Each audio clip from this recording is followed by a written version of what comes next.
Hello, welcome to another episode of Anomalies. Today we have a guest, Mike, and you'll have to confirm your last name. Is it Paterson? Yes, Mike, yes. it's Paterson. There's just one T though that might throw some people off, but Mike Paterson Oh, here. you got that right. Yeah. I'm sure. I'm sure it's butchered plenty. And in the background, we've got Mike's cat. Again, what was Well, the? that's Gibson. Yeah, that's Gibson. All right. Well, he's. Named after my guitar. Oh, yeah. Okay. We'll have to talk about music today a little bit too. But Gibson is starring in the background for an undetermined period of time. But Dan is not with us. He may join us later. We'll see. But for now, it's me and Mike and the cat. So we're going to launch into some pretty interesting discussion about Sasquatch, Bigfoot, whatever term you prefer. And I'd just like to start with having Mike give some background and let us know how, Mike, you got into this field, because it's not something that people jump into lightly, with the implications, being labeled a little bit weird or whatever label you get when you get into this stuff. But go ahead and just tell us how you got into it. Well, first of all, I own my weirdness. Good, as we all should. I get called batshit crazy, and I take it as a compliment at this point. So, Mhm. um, it was back in about 2008. Before then, though, 2007, I was spent a lot of time in the woods doing wildlife photography just as a hobby. Bought myself some good camera gear and taught myself some how to properly use the camera. And so I love nature. I'm always in the woods, whenever I get the chance. I live in the woods now, so it's a beautiful thing. And I spent a lot of time, just looking for photo opportunities. And um, it was one day I was in the woods, and I just had this epiphany to start looking for Sasquatch. Where that came from at this point, considering the experiences I've had, which is a lot up to date, at this point, I'm convinced they probably had some influence in that. Um, so yeah, I've been basically, it was the just spending time in nature that got me involved in this subject in the first place. And so it was, I find it interesting. Most of our guests, they have a moment. You use the term epiphany, which is perfect for that moment. It's almost as if it just strikes you that I'm interested in this stuff. I want to kind of devote my life or part of my life to it. And it compels you and it pulls you. And that's a really interesting question. What causes that epiphany? Is it from outside or is it from within? A lot of times it's impossible to tell, but once you're on that path that it's very significant. And Yeah. well, I've plenty of questions about that potential mind connection between us and these creatures.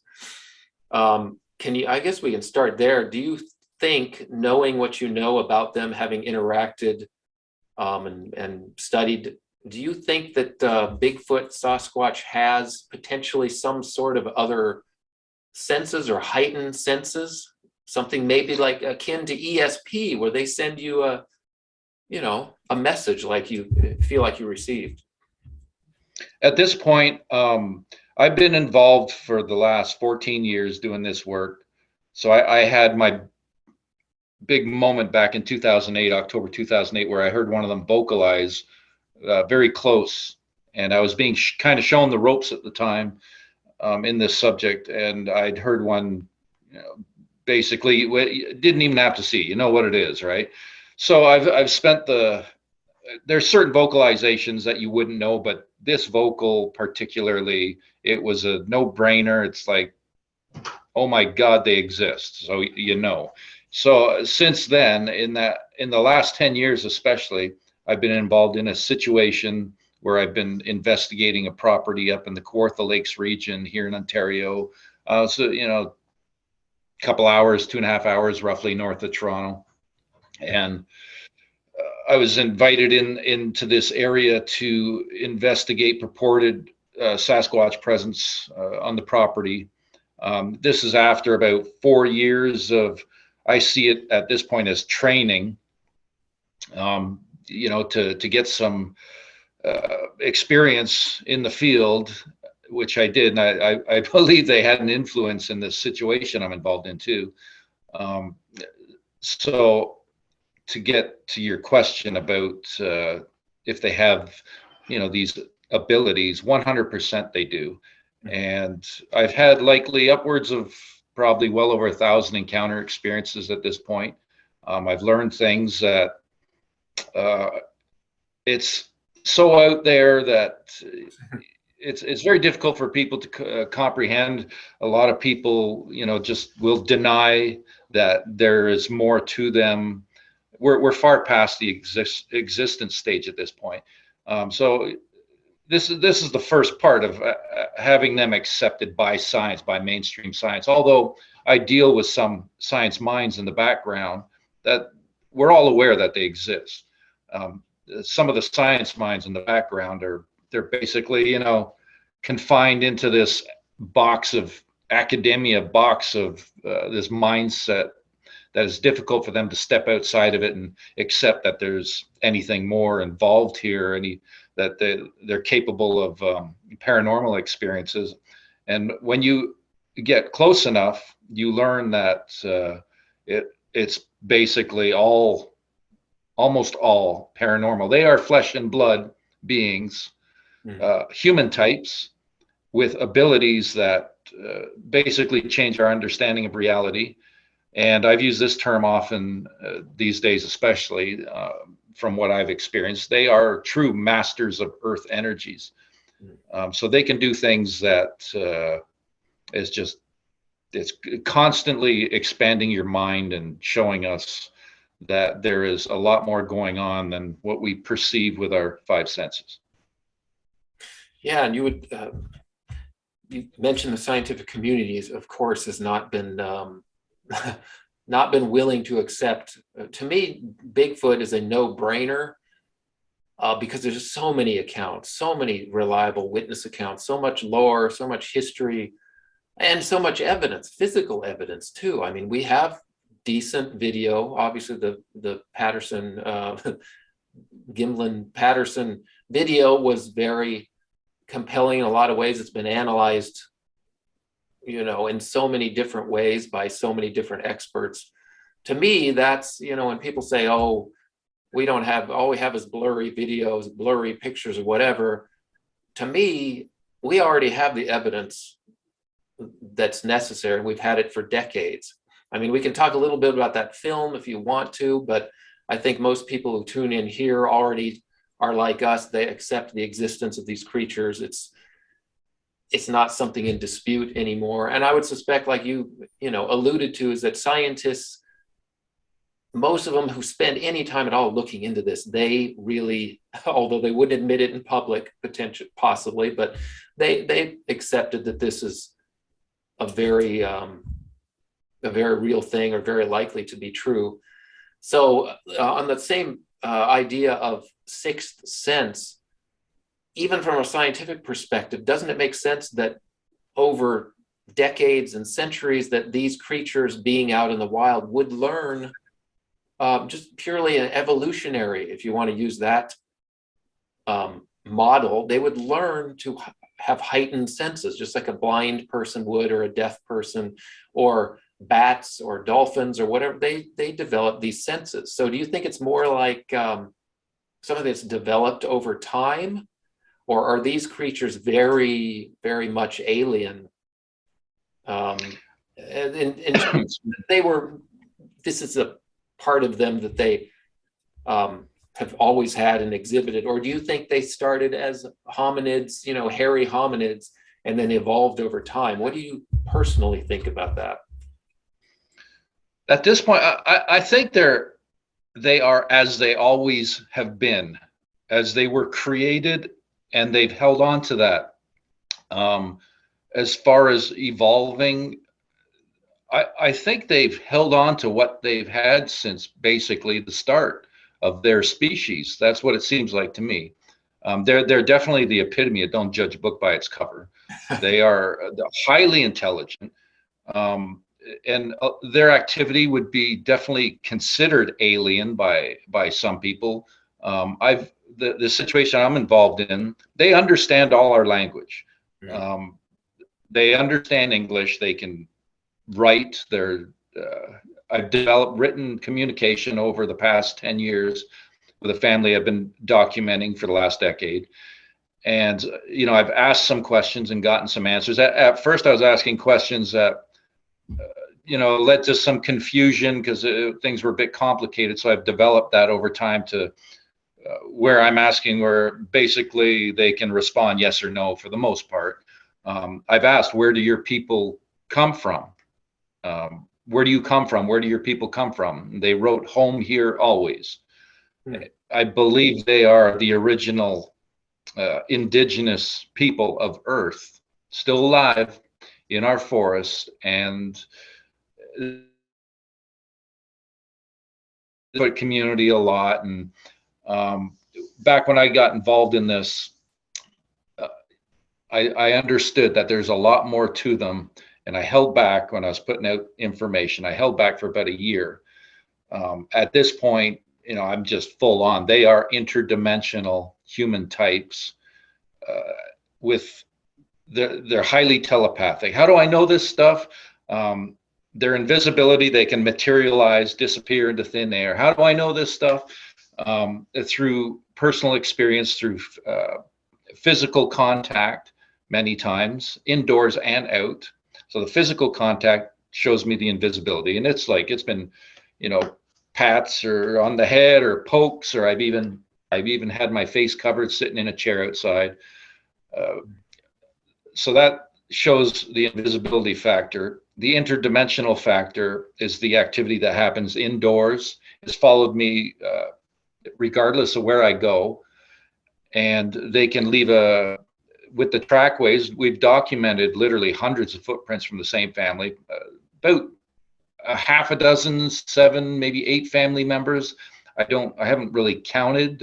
But there's been hundreds of prints, and we tend to do it in the winter months when there's snow on the ground. So they leave prints purposely to show their presence.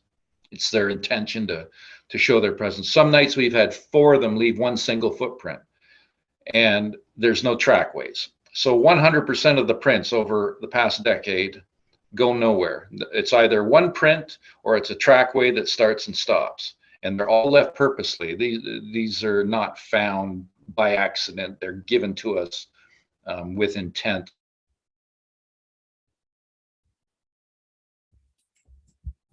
Oops, I'm losing your video, I think. This all comes to light. Or your audio. The human race are going to learn that we have an interdimensional human species that are living in our forests. I'm convinced there's some higher ups that are well aware of this. So I think we're frozen up here on the audio. Yeah, it was getting a little choppy there, but I think you're back. So I was going to ask, a lot of people especially if they're not very familiar with the material and they're just kind of on the fence about the whole thing. A lot of people say, well, footprints, I can understand, I can take on, I can see footprints. You talk to the scientists who looked at the dermal ridges and the formation of the foot and how it does really match a hominid and the weight distribution, all those technical things. A lot of people go, well, that does sound scientific. So I was going to ask, how do you go from footprints to all these other things you're talking about, interdimensional beings? I mean, there's a giant chasm between those two concepts, and everybody kind of falls somewhere in between. I was going to ask that, however, you kind of made the quantum leap from the footprints, the path just ending, or the single footprint or something like that, which obviously suggests something much more mysterious going on. So I think the audience would benefit just to hear what some of your personal experiences are, especially the communication. That's why Dan, I know, wanted to He said, we really have to get Mike on here and talk about the communication, because that's pretty rare. There are lots of sightings, obviously.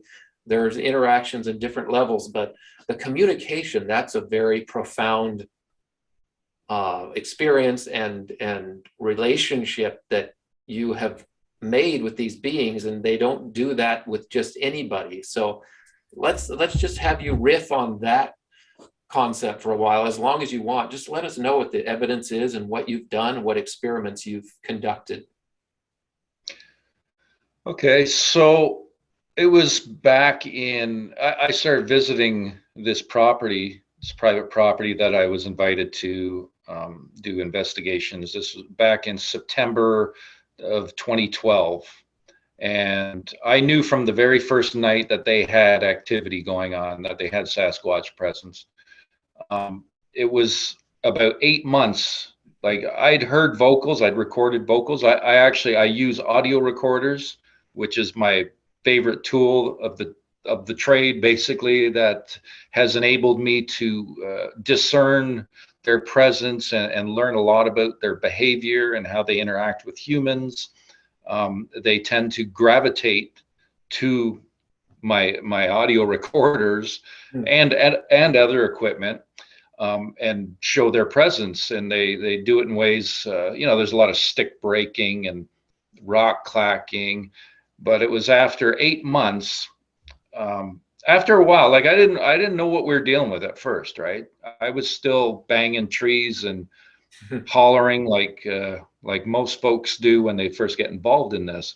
And after a while, it didn't take long to understand that what we're dealing with was a lot more intelligent. And we kind of look stupid doing those things, trying to whatever find them. But so after a while, I just kind of changed my tactics and started being more honest with them. I knew they were listening, so I started patting my chest and saying my name, and just Mike. I started and showing them how I form it with my mouth. And so it was about 8 months. The beginning of May 2013, I was in my tent, and I was running audio mics through the sunroof in my car. So I run the wires through my car, the mics at the top, close the sunroof, and then I can throw the unit on the seat. So I record through the sunroof of my car with one of my recorders. And so at one point, and it was back in the beginning of May, I was in my tent, and it was middle of the night. I think it was about 4 o'clock in the morning.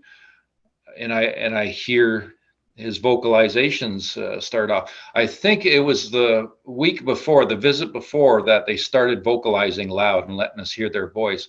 And I think it was the next visit, which might have been the May 10th weekend, that I heard him call my name for the first time, and he yelled it out like 4 times in a row.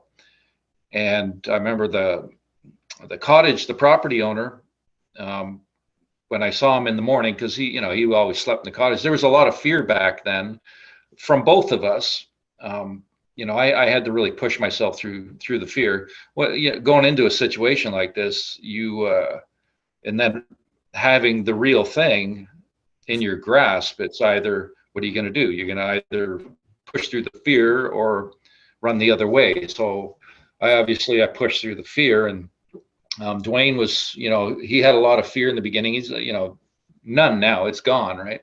But so I basically told him the next morning when I saw him, I said, I think he called my name. And he's, what? So on the way home, we plugged the audio into my stereo in the car, and sure enough, there he was calling my name out. And it was after that, it became a regular thing. So some of the audio that we captured, basically calling my name, speaking a couple other English words along the way, like that we would say, like brother and flower and marble, and just things that were involved as it developed. So there's been incredible vocal activity that has gone on over the years, which is extremely rare. especially at that level. You know, there was Ron Moorhead with the Sierra Sounds back in the 70s, but nobody'd really been able to, uh, come up with something that close since in over 4 decades. And then this situation happened, and it got developed now to a point where it's actually written communication, and there's so much other stuff that's gone on with as far as paranormal activity, which is involving strange lights and orbs, and it's absolutely insane the amount of activity that we've been given. But the verbal communication that was developed is just it's absolutely astounding. And some of the pieces that I've captured on audio over the years are, they're still denied by a lot of people, and I'm accused of faking this stuff, of hoaxing or being hoaxed. And I've stood and defended myself and put up with a lot of crap over the past 10 years, right? So oh yeah, it comes with it when you put out something of this magnitude. It's basically unprecedented at that level of verbal communication, so it's expected. Do you well, first I should ask, so is this some of this audio, is it something that listeners can hear? I mean, do you have it organized somewhere? Do you have it cataloged? Yeah, on my on my channel, Sasquatch Ontario, on YouTube. Okay. YouTube. Yeah, certain videos. There's one called Habituation Denied and Confirmed that has a good chunk of a medley of vocals documented one after another. There's a great conversation at the end of Above and Beyond that video. I have another one, a medley of something more recent. There's vocalizations throughout, and all the videos are basically posted consecutively, although I have had to change my channel a bit. So some have been taken off publicly in that, but there's a lot of videos of people, or a lot of vocals if people go through the videos. And you really got to keep an open mind with this, being involved in this subject. It's imperative, really. You have to, if you want. Yeah. Just to confirm, Sasquatch, excuse me, Ontario. I did. I was checking out some of those, and you're right. It was very engaging. It was very exciting. It made me feel like I was there, hearing the calls. I mean, because you call out to the creatures, right? And then they call back. I mean, it's an exchange of information. It's not just passive recording. It's an interactive thing, right? Yeah. I mean, you have videos like that, which are much more interesting than just a dry scientific, nature cam that was left out and something walks in front of it. I mean, this is interactive, which is really the hallmark of communication. So like you said, it is groundbreaking that this interaction happens. So listeners should definitely go check that out on YouTube. And as far as is there any of you're continuing into the more amazing stuff, which is written communication. I wanted to ask though, do you think they have names, or have they communicated that they identify each other as like we do with names? They all have names. They're people. They're just different than we are. Nefertia he's been the main character. He's now, I got his age back, it was a couple of years ago. So he would be 27, I believe, this year in human years. And they don't see time as we do, because when I had asked this, they do understand the context of my words, and they've shown this time and time again. And I use a chalkboard and a sketch pad, dollar store sketch pad with a Sharpie and a chalkboard. And this communication actually has been developed over time, from outdoors up in the woods to indoors on the kitchen table, where I have a digital point and shoot camera sitting on the table, sketch pad, chalkboard, and I'll leave a video camera there too. So they have this ability to impose images, which I've been given dozens of, that mysteriously appear on the camera. There's a lot of crazy, just it's all crazy. I sat at the table where I have this camera sitting in front of me on the table, hasn't left my sight, and I keep checking it every few minutes, whatever, and images, new images appear that weren't there. So this has happened quite a number of times. Like I said, there's been dozens of images put on. Some nights there's been maybe a dozen images. I think actually one night there was several dozen. It was just absolutely insane. And they've put like short little video clips showing movement with hair and stuff, and it's always ambiguous, and it's never anything clear. It tends to be always blurred out. The written communication has been done in multiple languages, English. They've written a specific language that they speak there. So anyways, sorry, to get to your question, at one point when I was always asking for his name, and saying Mike, Dwayne, and then there was one visit where we played back the audio and we hear Neff say Mike Dwayne Nefatia. So he told us his name. So then he'd also said Anastasia, sister. He said those two words. I've since gotten in writing. I said, what do you call your mother? What's your mother's name? They wrote Omra, O-M-R-A. There's a young fellow named Mushka. There's Ashantia. There's a couple of other ones. I don't know how to pronounce them properly.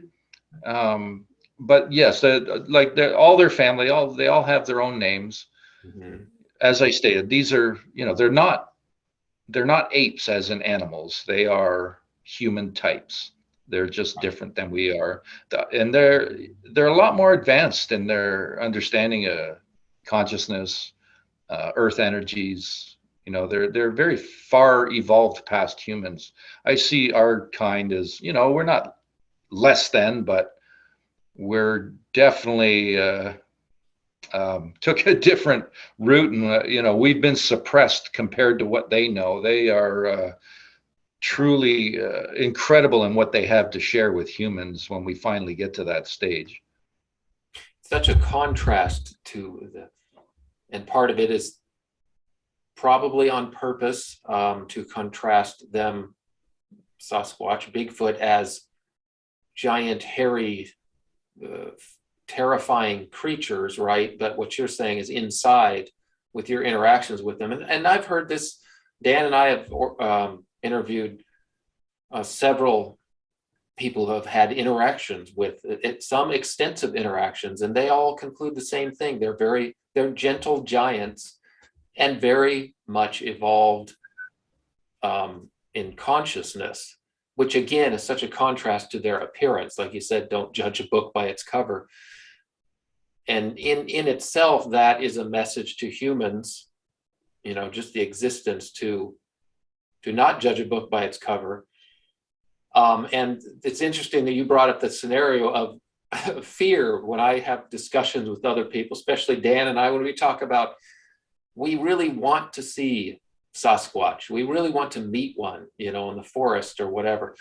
And we have to be honest, if that actually happened, would we be able to stand there and fight through the fear, or would we turn tail and run as fast as we can?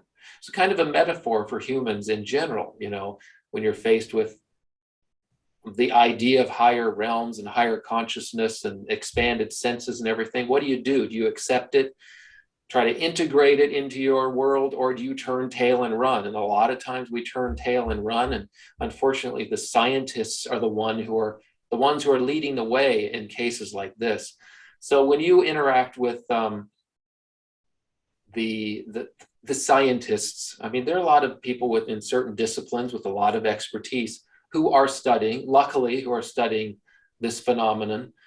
But what has your interaction with them been? Do you experience skepticism from people who should be, working with you to uncover more mysteries in this area? Or do you generally find open-mindedness? Or do you just not associate with other researchers that way? What's been your experience? Because of my level of experience, I've been involved in this, basically this group email with roughly several dozen people that are, I guess, very, very involved in the subject. Two of them who have sadly now passed were very supportive of my work, John Bindernagel and Dmitry Bayanov. John, most people I think are aware of who John was. He was a wildlife biologist involved for over 4 decades, and he'd come to Ontario at one point. I showed him the area where I'd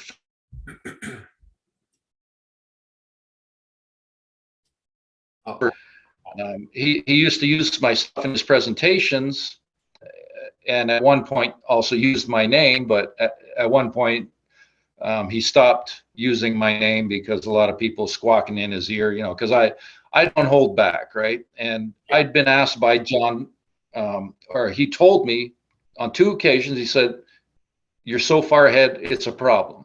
And he'd asked me to tone it down about their abilities.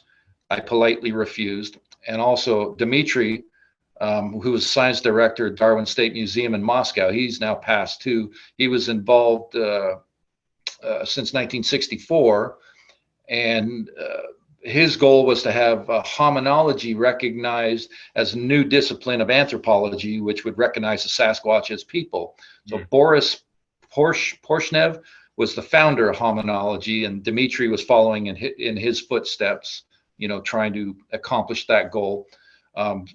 Sadly, we're still in that process of having hominology recognized. But Dmitry was also very supportive, and he had people squawking in his ear to not take me seriously. He's a hoaxer, this and that, and he didn't listen to them. He was very supportive of my work as well. But he had people trying to, dissuade him from taking me seriously. Jeff Meldrum was, he's one of them.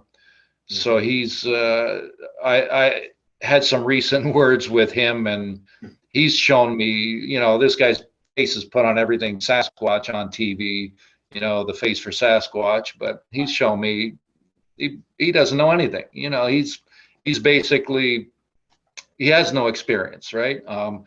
Some of the footprints I was showing, I was getting feedback from him. Oh, that looks like it's been wearing a shoe, and oh, that's a double print. And meanwhile, I know these aren't, right? I know that they're authentic because I'm right there. I'm in the thick of it. So I'm questioning this guy's either his motives or his skills as an anthropologist, right? So these are some of the people that I have to deal with this in this subject. Their faces are put on like they're some sort of expert, when in fact they have no experience, because one does not have experience until you have contact. Right. You can know they exist. You can document prints and get analysis done on hair, all this, and look at film footage, but it doesn't really give you experience. That just tells you that they exist. Right. So I've had both ends of the scale there, where I've been very supported, and then I think on the other end there's been a lot more denial and people getting their backs up, because it's basically too good to be true, in that sort of sense. So. And you see this across all other pursuits, particularly UFO issue. You see infighting between people who really should be, in an ideal world, pooling their resources. Yes, you want some scientists to give their input, but you also want the experiencers, direct experiencers, to share their side of the story, and you try to integrate those two things, because not everyone can be an experiencer and not everyone can be a scientist either, of course. So ideally you all work together, but as we all know, that's not how it turns out. And there's a lot of infighting, a lot of name calling, and trying to hog the spotlight, all those sorts of things. And what makes it really hard in these fields is that it's hard to make money when you have your pursuit is investigating UFOs or Bigfoot or whatever other kind of off mainstream topic there is. So there's not much money to be, except for those few guys who do get on TV a lot. I don't know how much somebody like Jeff Meldrum would actually make being the expert, but you can look at some of the skeptics like Michael Shermer. Maybe he shows up everywhere as the resident skeptic. And Carl Sagan was very skeptical about things, and he made a huge career and has a legacy. But most of us are stuck in the middle somewhere, right? You got to have a real job to go with it. This is kind of a pastime. You do it in your spare time until you hit the point where you don't care, and this is just what you want to do, and you survive. So how much of your life do you spend doing this? I mean, do you consider it? I would say, obviously, you don't consider it just a hobby or a pastime. It's become a passion. But how do you balance your work life with this passion? This is my life. I am so far down that rabbit hole. Yeah. I'm constantly involved with dealing with people. I do a lot of audio recording, and I don't use a program to, just pick out the spikes, because I would miss a lot. I've learned a lot about, their presence and how to discern that, like very minute details. So I listen to, if I record 8 hours, I'm listening to 8 hours plus, because sometimes I'm going back and listening to little parts over and over. So my life this is my life. I spend constant involvement in dealing with this, and I am at that point where I don't care. This is my passion. This truth basically breaks the mold of this status quo. This is why I do this. I do not like this system. I don't like how it's being run, manipulated. Too much deception, lies, corruption, greed. Everything's just falling apart here. So this breaks the mold, and this is why I do this. Will I see a change in my lifetime? I don't know, but at least I know this gets the ball rolling.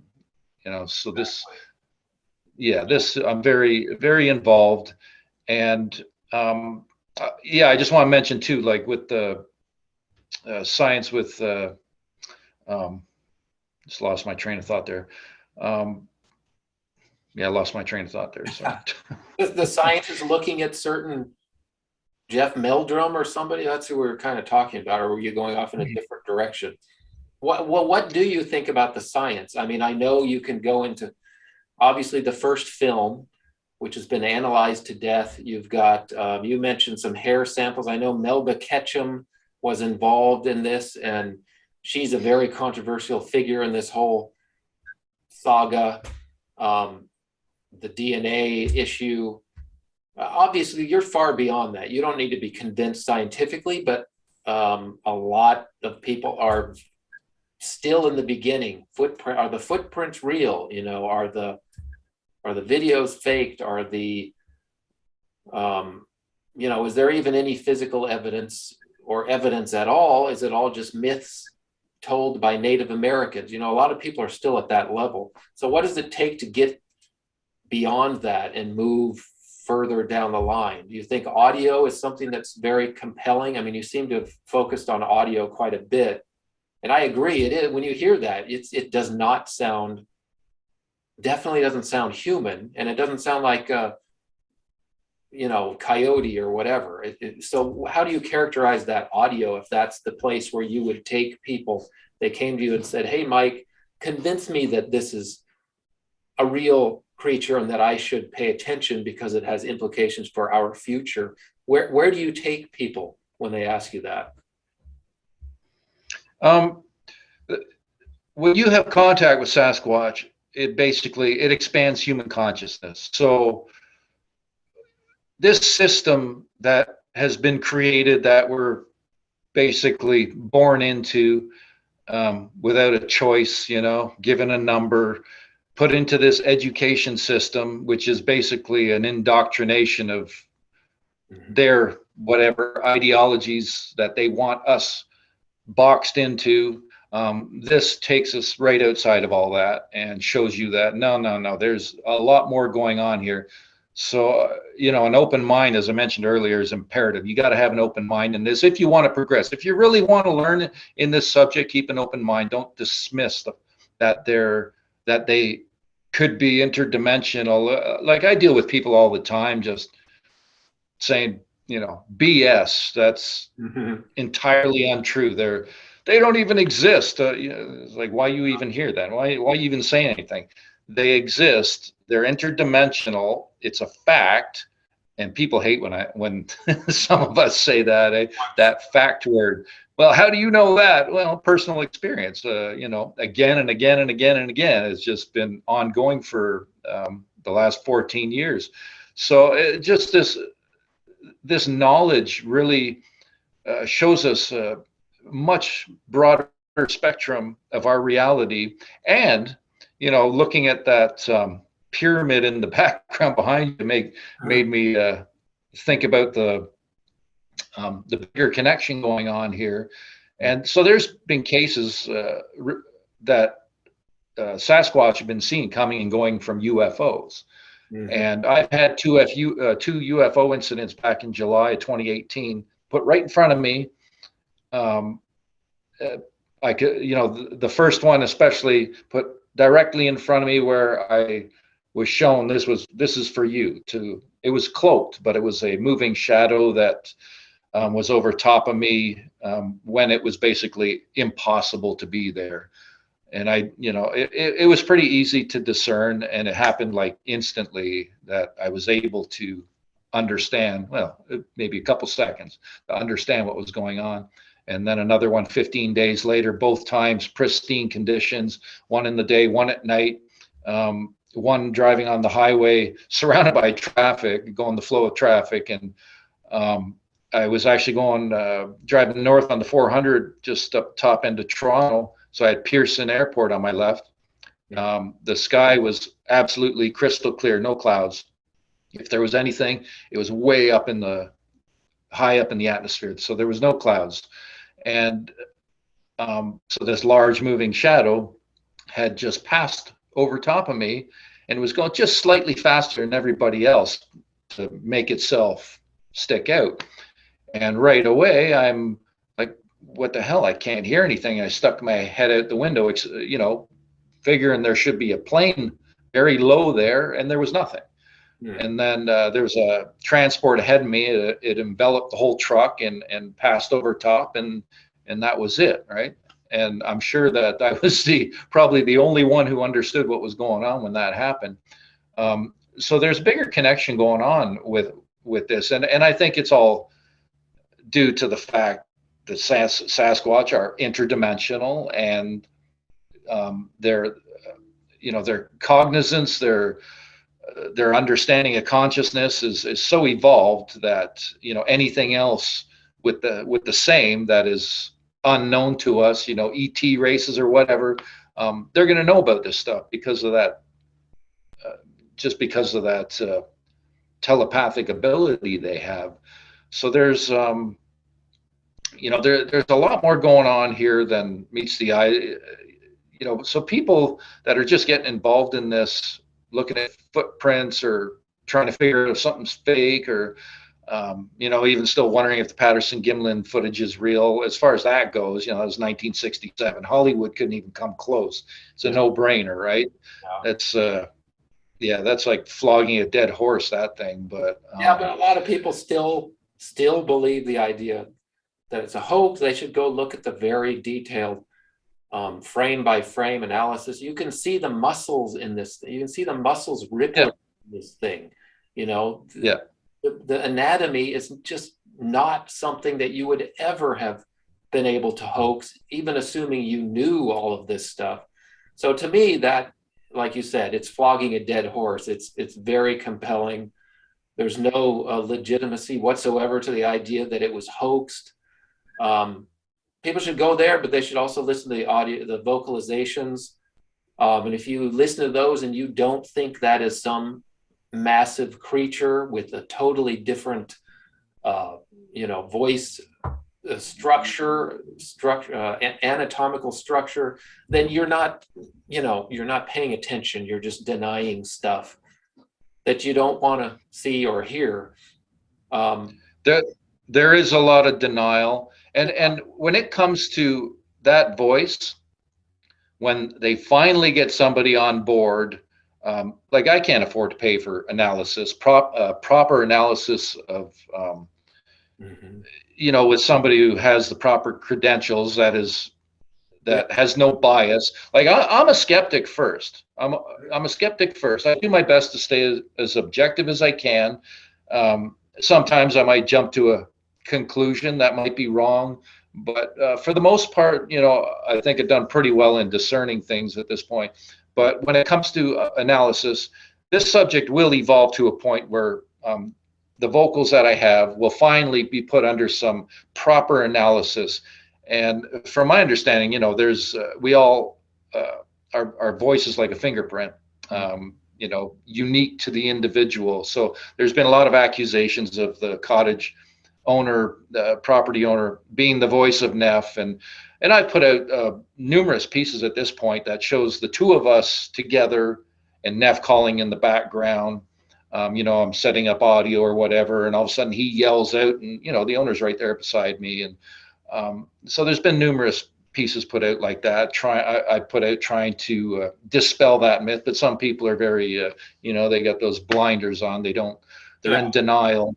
So eventually, those vocals will get analyzed, and there is going to be not all of them, because some of them are well within the human range, Right.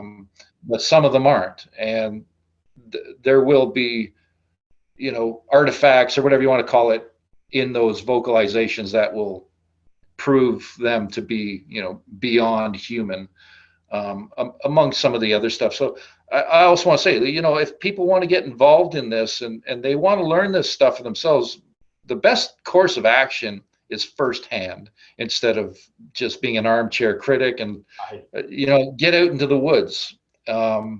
And you don't have to. At first, I thought one had to go to the West Coast, to have any chance of an encounter. That's not true at all. It was very minimal here in Ontario. Ontario's massive, by the way. It's like we have 250,000 lakes here. If we drove from one end to the other, I think it'd take about 22 hours. It's very, it's a massive province. Yeah. We got, I think, a third of the world's fresh water here, and but I didn't realize there was Sasquatch activity here. Although, going back to my childhood, I had buried an encounter. I had a sighting at the age of 10. So it didn't come back to me till I got involved in this. And then I realized that bear was not a bear, it was a Sasquatch. So you get out into the woods, start hiking, look for any structures that are man-made.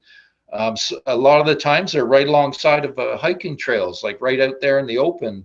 And to me, I believe those might be sort of a soft exposure by their people to get us questioning and wondering.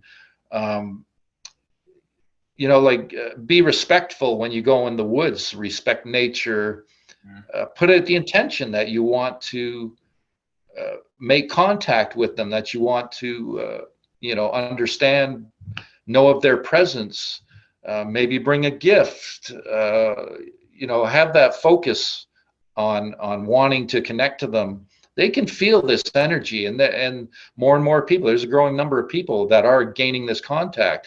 There's been a few people that I've spoken to just over the phone, and suddenly things start happening. They start having one gentleman who was helping me with some audio analysis stuff, which still, haven't accomplished anything with that at this point.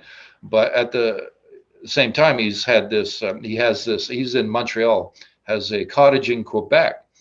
And I think it was 3 consecutive visits. He went and he started experiencing things, from footprints and wood knocks and rock clacks and vocalizations. And even when he was back in home Montreal, he was telling his wife about this stuff, and he'd mentioned about the marbles coming out of thin air that I've been witness to. Um, that when he finished talking about that, he said it was about roughly 10 seconds later, behind his back, his wife saw it happen. A pen, like, that you write with, had appeared out of thin air and dropped to the floor. She flipped out. So reports, which are, some people involved in the UFO community might be familiar with that kind of stuff, or even just ghost hunting or whatever, reports, objects appearing from thin air. This can all be also related to Sasquatch presence, as well as orb activity and strange lights. And, it's very, it's all high strangeness that comes with this. Yeah, and it gives skeptics fodder to dismiss everything when you throw in UFO with Sasquatch or paranormal activity, ghosts, whatever things, materialization, disappearing, invisibility, all those seemingly magical and seemingly disconnected phenomena. But when you talk with people who research all of these different things, you start to come to the realization that they are all connected with a thread. Sometimes you can't see the thread where it is exactly, but it becomes apparent that once you open one door in one of these areas, that it will open multiple doors frequently. And I used to be a skeptic on the Bigfoot as paranormal, as interdimensional paranormal. Dan was always trying to, unfortunately, Dan's not going to make it today, it looks like, but if he was here, he would be saying, "I told you so," because he always said, there's a connection between Sasquatch and the paranormal, what we call the paranormal. And I'm a believer now. And I think most people who do get into this, they do understand that there is a connection, and it's a logical connection too, because it's a connection to another dimension, or what do you call it, the global consciousness, whatever you want to call it, though, there are threads running through these different phenomena. And I think you're doing your part just by collecting this data, by experiencing things yourself and sharing with others, as you've done today with me, and leaving things for, again, like you said, you may not be around when the great change happens, right? I'm getting older too, and I used to fear that, what if I'm not around when UFO disclosure happens, or when some new energy takes over the fossil fuel complex, things like that. But over time, you kind of go, that's okay. It's all a progression. We do our parts here to open up some of those doors, and other people will walk through them, down the line, hopefully. So you do your part.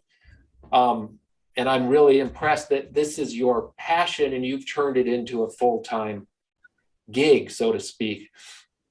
And I've had you about an hour here, so I was going to let you go. But, I do what I can do. Yeah. And the stuff that I'm putting out, like I said, I get a lot of denial. It's a shame that so many people shut themselves off to the possibilities, because really, when it comes down to it, what do we know? The more I understand about this stuff, the less I realize I know. Yeah. And, to stick everything into a little box and think that you got it figured out, that they're just some offshoot of Gigantopithecus or something, some great ape that, crossed the Bering Land Strait, or Bering land thing there. Right. It's far beyond that. These are an indigenous people. They have abilities that are so far outside of our realm. And they've shown me time and time again that they can show up literally anywhere. And I mean anywhere. Mm-hmm. I've had things happen in my car on numerous occasions now. There's been a handful of incidents in my vehicle. I had things happen at my at a job site I was at. You know, this sounds crazy, I understand, but once you connect to them, the activity, it follows you.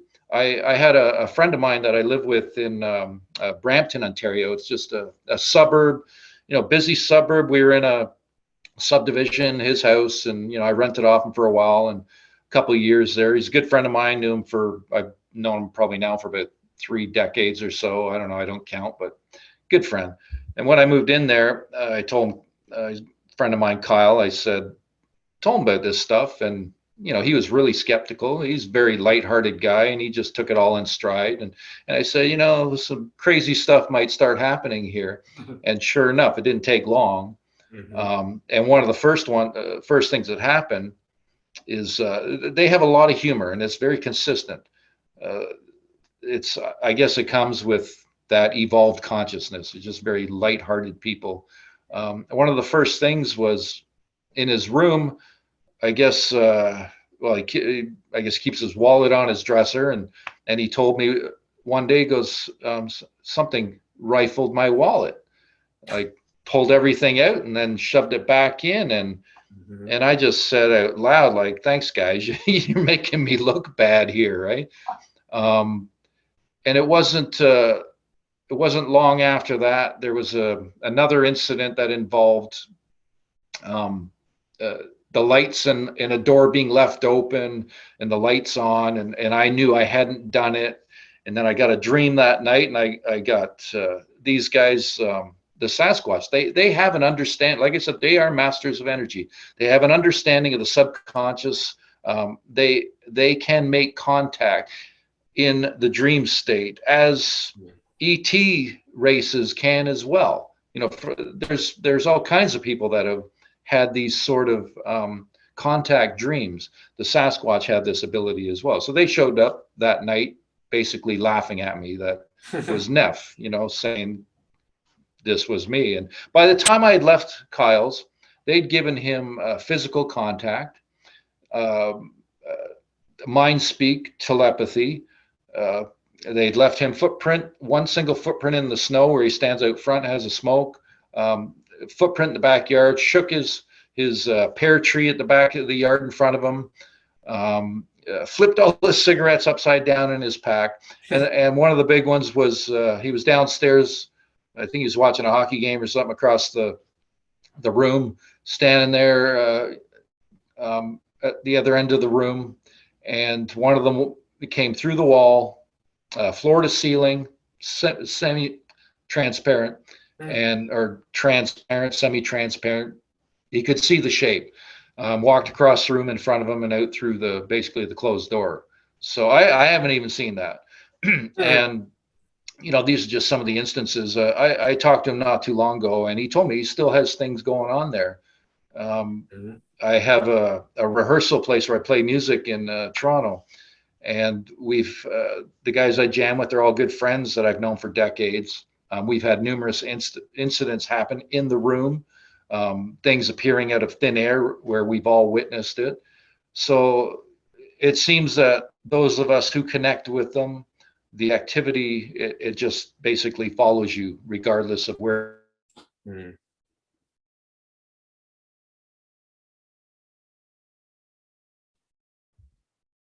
Oops, I'm losing your audio again for a moment here. Can you hear me? Oh, okay. Where'd you lose me? No, you're about a sentence ago. Maybe two. That you jam with the guys, and which is something else I wanted to talk about before we end here, but jam with the guys, and this phenomenon follows again. Once the door's been opened, it's open, and other people will kind of experience the residue. It's kind of like some of the poltergeist activity, or some ghost encounters, or UFO in a friendly way. Yeah, and it reminds me so much of the activity of tricksters in history. You know, the elves, the gnomes, the fairies.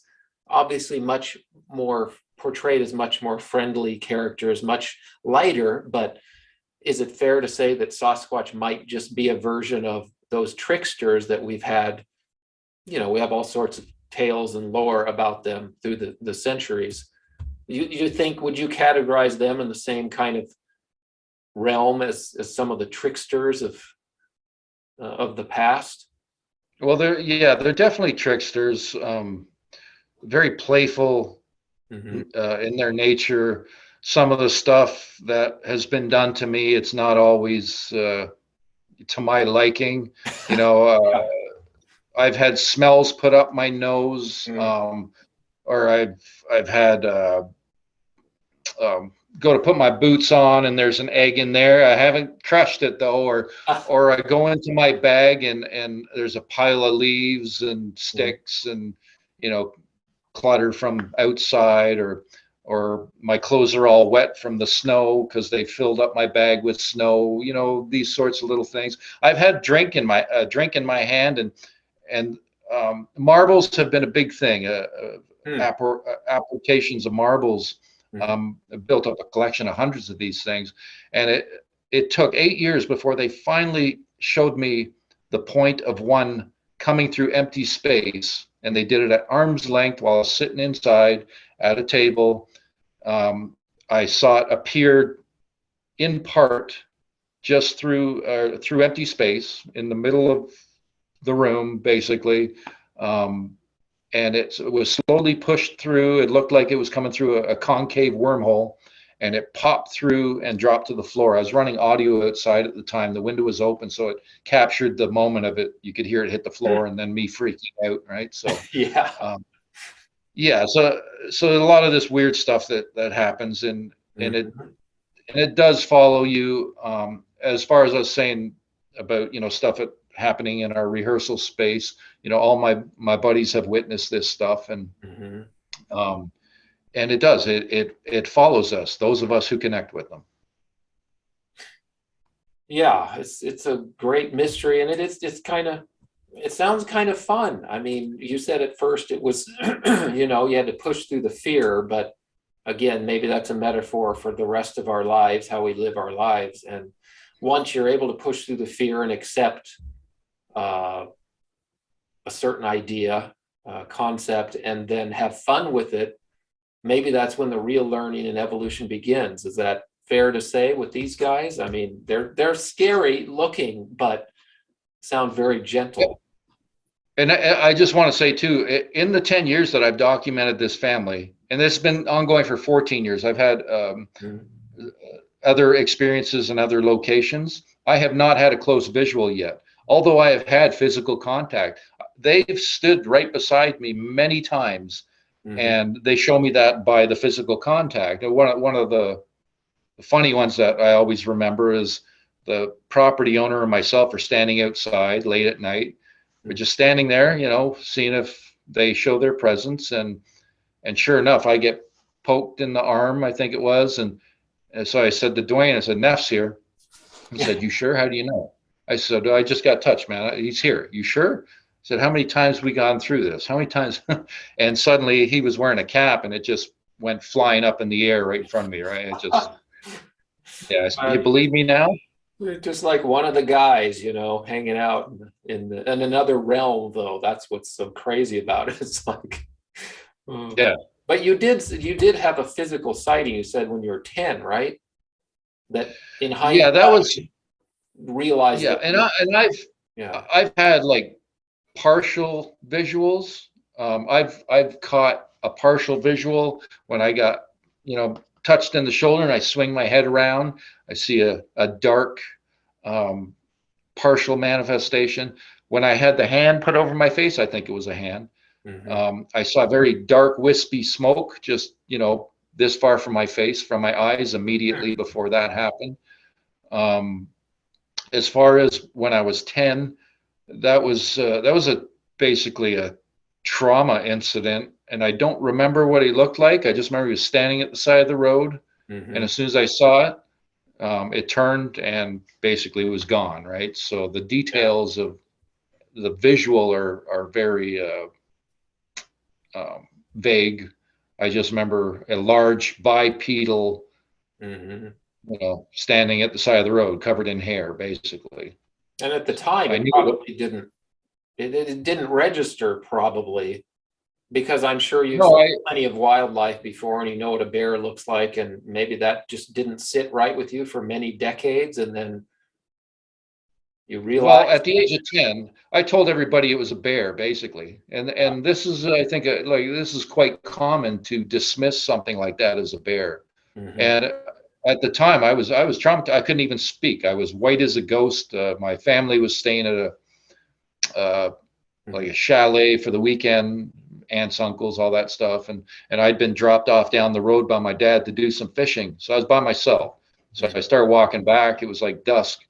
And I can't remember the distance, 50, 100 yards, whatever it was. This is over 40 years ago, right? mhm. Um, and when I saw it, and yeah, I just stopped and I ran back to where I was fishing because there was a bit of a campground there, and people sitting around a campfire. And I remember I couldn't even talk at first, and I was just pale white. Yeah, They knew that something just happened, right? And I told everybody I got chased by a bear. yeah, I'm a 10-year-old kid, right? So I didn't understand what it was at the time. And it wasn't until 2008 I basically,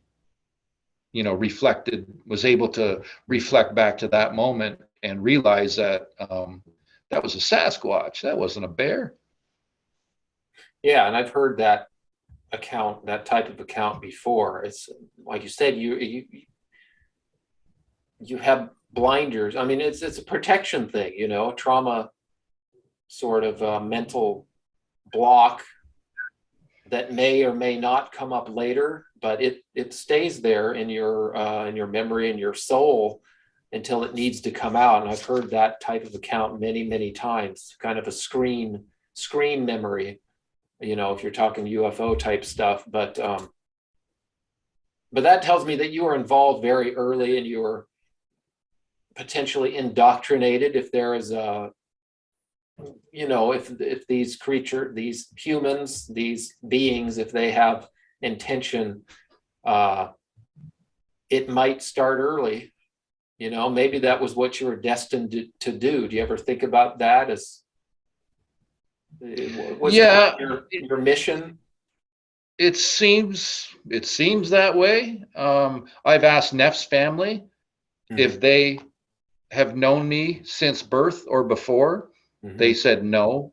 uh, Um, but I don't know if, but it was obviously or most likely a different family or a different individual. So as far as their people knowing me before, whatever, I don't know. Like Neff's family particularly, I've asked them, they said no. mhm. But that doesn't mean others of their race haven't, right? Yeah. So if this is my path of where I'm supposed to be, what I'm supposed to be doing, Mhm, or maybe it was by chance they saw me in the woods and liked what they saw and felt, mhm. my interaction with nature, and okay, let's see what this guy does. We Yeah, start giving him information and see how he handles it, and apparently I've done well because it's still going on, and right. and they keep showing up. So I hope that continues for the rest of my life. So Yeah, it's good to have a passion. I mean, it's a mystery that neither you nor I nor anyone else is going to solve on his own, and perhaps not even make much progress, or at least as much progress as we want. But it's the journey that's important, and it sounds like you're having you're having a good time doing it. yeah, Yeah, it's yeah, cool. yeah. So, I thoroughly enjoy it. but I did Except, want. Sorry, go ahead. sorry, I was just gonna say, except for the part of all the animosity and Yeah. the closed minds that I'm up against.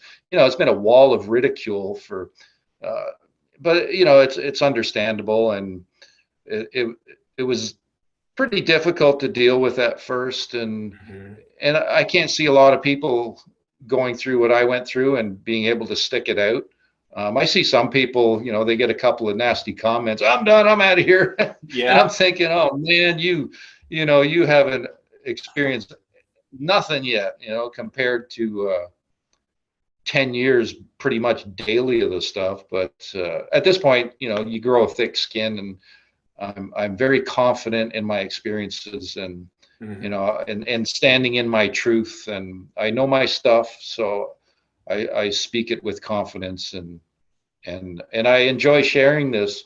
You know, I've helped many people, and um, I get contacted by many people that reach out to me because they've had similar experiences, and they're afraid to speak out. They don't want to tell anybody else, but they're fine speaking to me because they know I'm talking the real stuff, right? So, You know, they know you won't judge them like others have. So that in itself no. is a valuable service to other people. So just before we finish here, I wanted to ask you about. Well, I'm a big hockey fan. So who's your team? Maple Leafs, or who do you Honestly, like? Dave, at this point, I couldn't give a shit about hockey or Really? sports. Yeah, give me a You guitar mentioned though. No, man. you mentioned Yeah. I think you mentioned hockey at some point. I'm like, No, it was music. Oh, oh well, music also, but I actually, I did play hockey when I was a kid. I played in leagues from 5 to 14, yeah. and then you know, then I picked up once I got. Oh, your audio's out. Not now. Oops. So I'm sorry, I missed the last sentence. Your Wi-Fi must have gone out on us a little bit. I lost the audio there for a sec. You want to repeat that? Oh, well, I just said I lost your audio. We're kind of having a little bit of Wi-Fi interference or weakness. Oops, can you hear me? Now we don't want to end the interview in silence. No, I just wanted to ask you about your music though.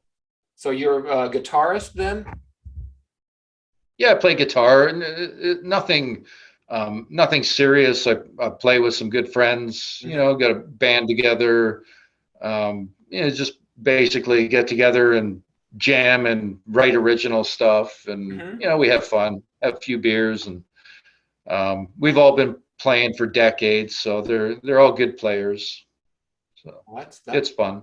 I just got an electronic drum set that I've had one for like 15 years, and I upgraded the last week. So it's always nice to meet a fellow musician. And I see Gibson has left to do something else back there. He's not on his perch anymore, but actually he's sleeping up there. He's up at the top. Yeah, I can barely. You can just kind of see the top of him there. Okay, so we put him to sleep. Maybe that's even worse. he's ever since I got him this. Yeah, ever since I got him this cat tree thing, he just loves it. So. Oh, it's great. Yeah, way up high. Well, anyway, Mike, I'm sorry Dan couldn't be here. He would have no doubt had some good questions for you too. But I hope I did your passion justice. And again, what's the YouTube channel? Sasquatch Ontario. Is that the main one? That's the one. Yeah. So there's Sasquatch Ontario on YouTube. And remember, it's that order because the other way around is an organization that I have nothing to do with. So it's Sasquatch Ontario, and I also have a website at sasquatchontario.com. Okay. And if anybody wants to reach out to me, my email is sasquatchontario@yahoo.ca for Canada. .ca for Canada. Got to get that right. Okay. Well, cool, Mike. Keep doing what you're doing. We'll check in with you. Maybe I can get Dan on here and get some of his questions in. He always has something a little bit different from what I ask. But I think we covered a lot here. Is there anything else you want to say before we log off here? No, just I appreciate you having me on, Dave. And yeah, sorry Dan couldn't make it. You know, maybe we can do it again at some point in the future. And you know, my journey in here doing this is not going to stop anytime soon. I'm full on in the thick of this stuff, so there's definitely more to come in the future. Well, you get some interesting videos or audio or more encounters. I mean, definitely send us an email, and we can get that on and share updates too. So that would be great. So good. I'll attach a couple of audio files Oh, that you okay. can throw on to this at the end. Oh, okay. I'll do that. Yeah, I'll do that right when we finish up here. Okay, great. Well, thanks again, Mike. We'll talk to you again soon. Okay, Dave, take care. Thank you very much. You too. Bye. Okay, all right. Right.